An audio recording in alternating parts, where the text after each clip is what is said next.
back to Cooking with Alethea. This is day 4 of my series of getting ready for Thanksgiving meal. This is also known as, today is the day before Thanksgiving, it's Wednesday. This is also known for me as Crunch Day. Okay, getting everything just all, your brain is like all scattered. I had to do this, this, this, and that. So I'm going to show you a couple of recipes today of, me getting ready for Thanksgiving. I'm going to be making homemade stuffing, my homemade stuffing.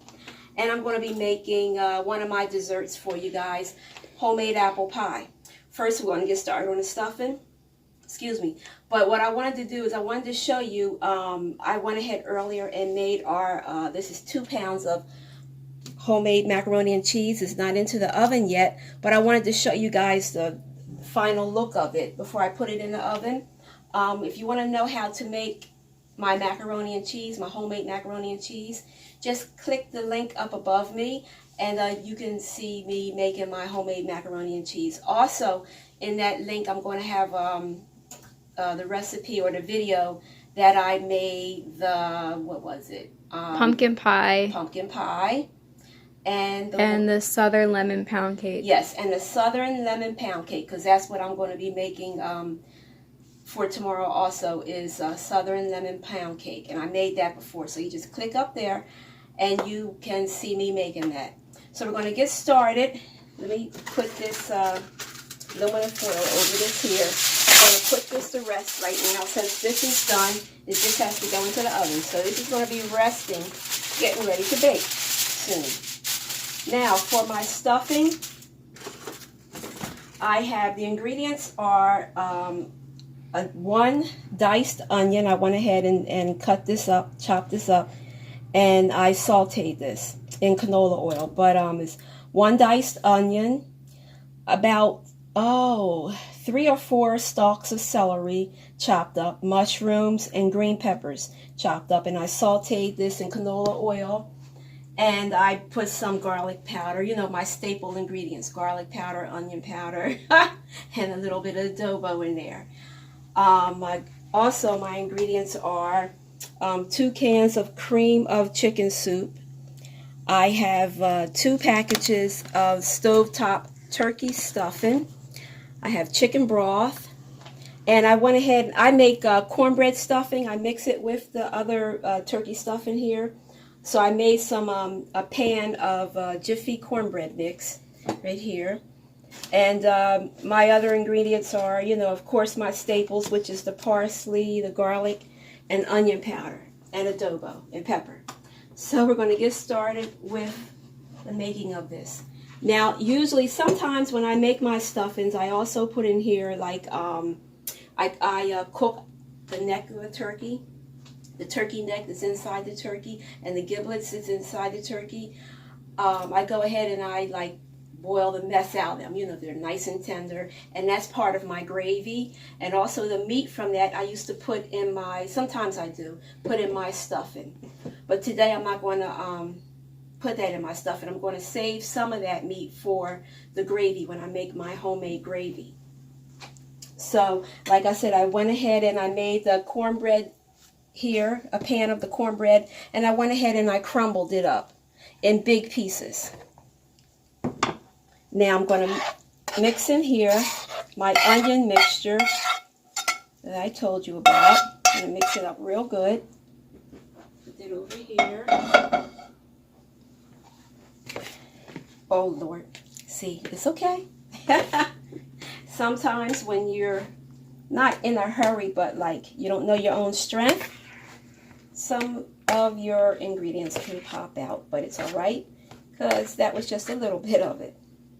And we are human, and we're bound to make mistakes. That's how we live and learn. Do a lot of that. Okay. 1 package of my turkey stuffing mix, stovetop.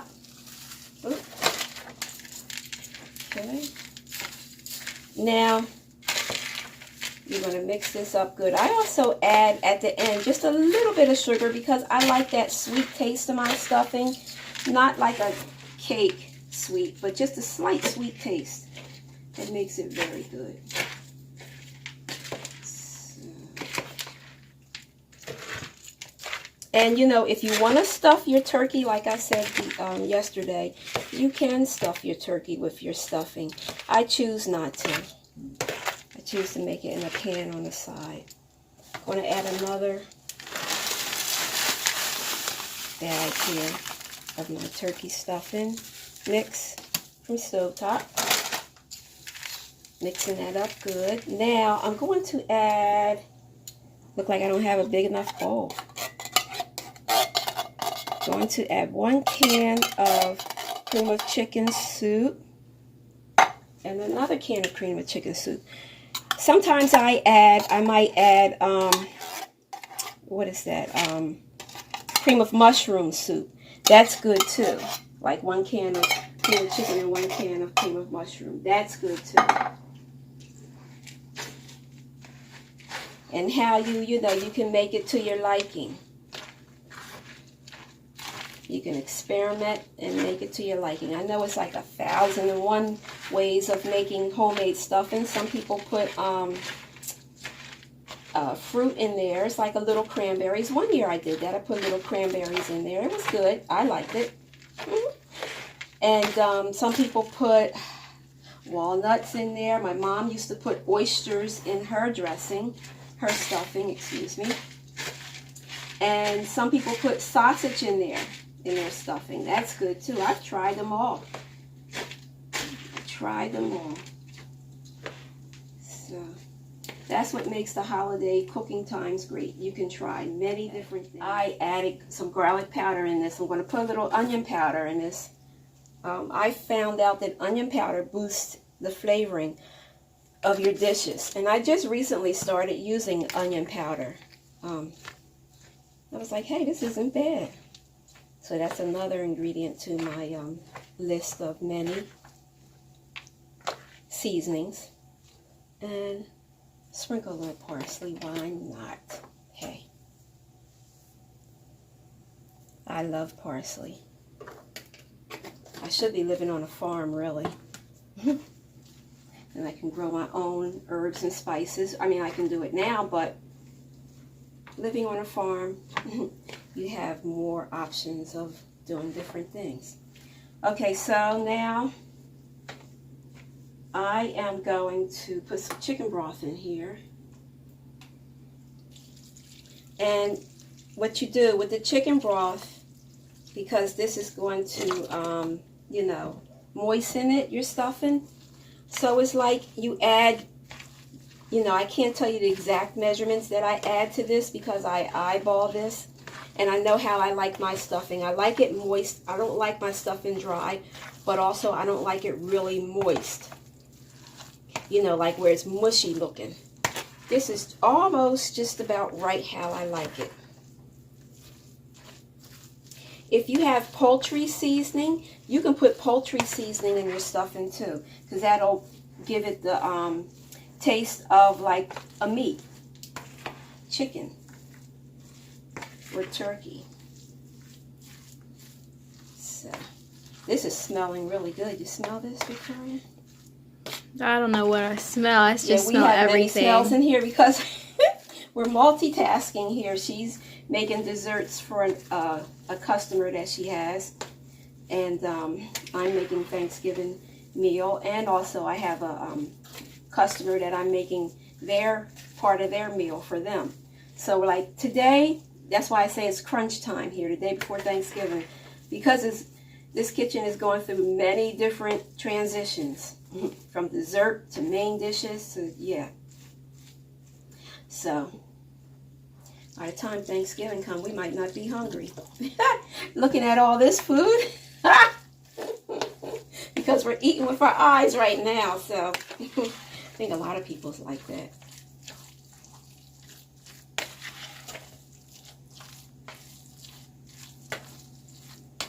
Growing up, I remember many happy times I had with my parents and family coming over for Thanksgiving and Christmas. And my dad, he would make homemade ice cream, and I'll be doing that tomorrow. I will be making, to add to my list, it's a request of my grandsons for us to make homemade Oreo ice cream. So That's going to be on the list too for tomorrow. I don't know how we're going to do all this, but we are going to do this. Like we don't have enough desserts. Yeah, like we don't have enough desserts. I told somebody, I said, I feel like Mrs. Claus because, the Mrs. Claus of Thanksgiving because not only the traditional foods I'm making for Thanksgiving, but also my grandsons, you know, each of them like different things, so I'm making that too. One of my grandsons, the youngest one, Zion, he's a very picky eater, so he won't eat all the traditional foods like for Thanksgiving or anything like that. So he told me what he wanted: barbecued chicken, white rice, and fresh broccoli. That's what he wants for Thanksgiving, so I'm making that too, just for him. So yeah. All right, so that's about it for my stuffing. Let me wash my hands first. All right, now this is the final look of the homemade stuffing. It's very delicious. I went ahead and just tasted a little bit of it to see if it needed anything else. This is just fine. I didn't add no adobo to this here, but I add a little adobo to it, the onion mixture, when I was sauteing that. So this is how it looks. I'm going to put the aluminum foil over this, and this bad boy is going to be in the oven early tomorrow morning in a baking pan. So I'll be right back to show you how I make my homemade apple pie. Stay tuned. Okay, now I'm going to show you how to make my deep dish apple pie. I have, these are Gala apples. Gala apples are very good. I just started eating them a few months ago, and I love the texture of them, and I like how they cook. You know, they don't cook up mushy or anything, and they have a slight crunch, and they don't fall apart either when you're cooking them. So these are 8 peeled Gala apples that I sliced thinly, semi-thinly. Okay, they're all different shapes. And so we have 8 peeled apples sliced. We have 2 tablespoons of melted butter that I'm going to put in here. I'm going to mix this up. I also put in here 1 tablespoon, this was optional, 1 tablespoon of fresh lemon juice. And I also grated the skin of a lemon, about 1/4 teaspoon of grated lemon peel in here. It's going to make it, it's going to give it a unique flavor and taste. It's very good. I have 1 cup of sugar that we're just going to just pour in here. 1 cup of sugar. Get it all out. Every drop, every bit, morsel counts. So 1 cup of sugar, and as I put all the ingredients in here one by one, I'm mixing it up. Okay? I have 2 tablespoons of flour, and also I put a pinch of salt in my flour.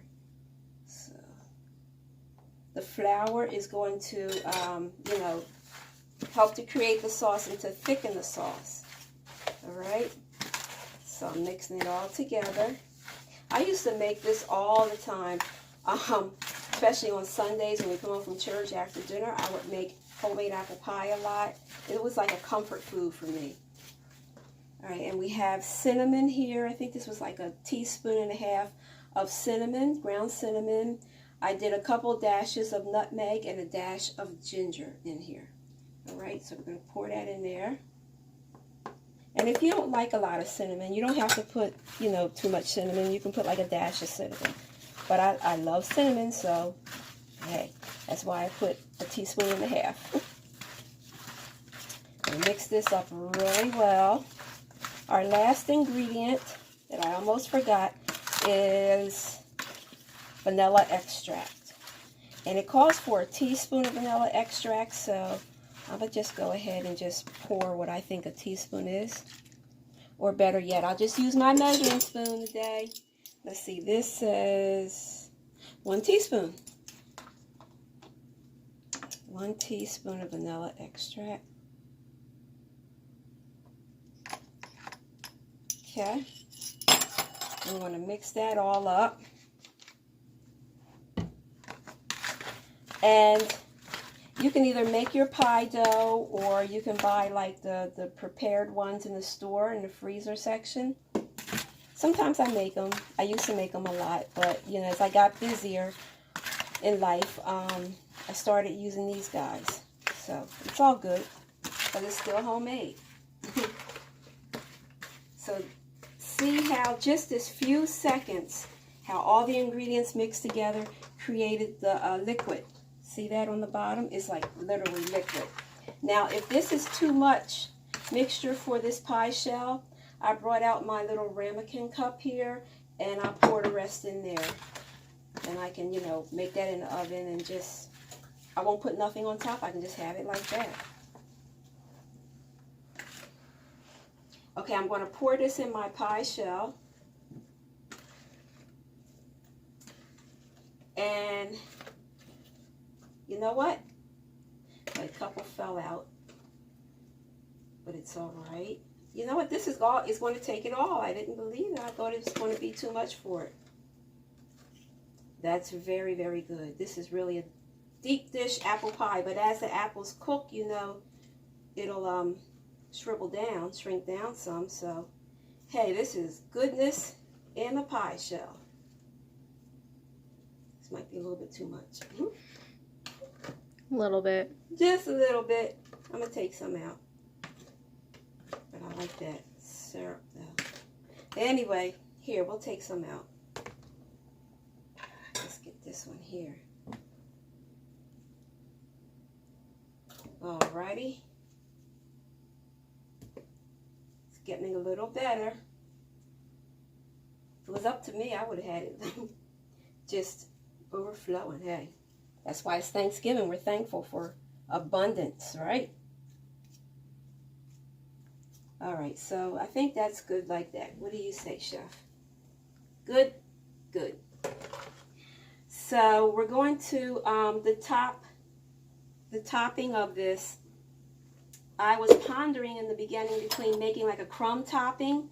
I saw this recipe for crumb topping, and I was going to use that for this.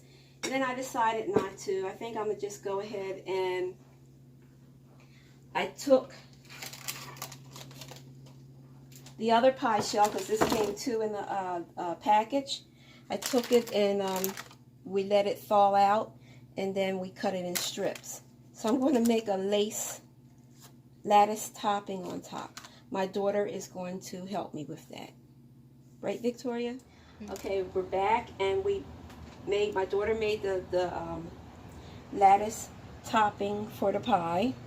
Okay, I'm going to go ahead and I'm going to brush it with some milk. Brush the tops with some milk. And when I'm done, I'm going to sprinkle a little sugar over the tops. You can also brush the topping with egg wash.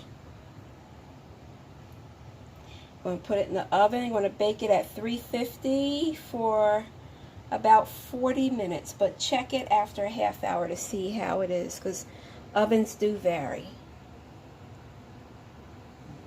But I say more likely it'll be like 40 minutes tops.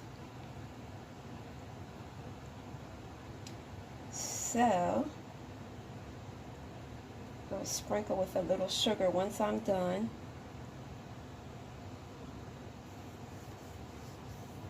And then this will go into the oven like I said. Now tomorrow on Cooking with Alethea, you're going to see the final presentations of everything that was made for Thanksgiving. From the meats down to the desserts.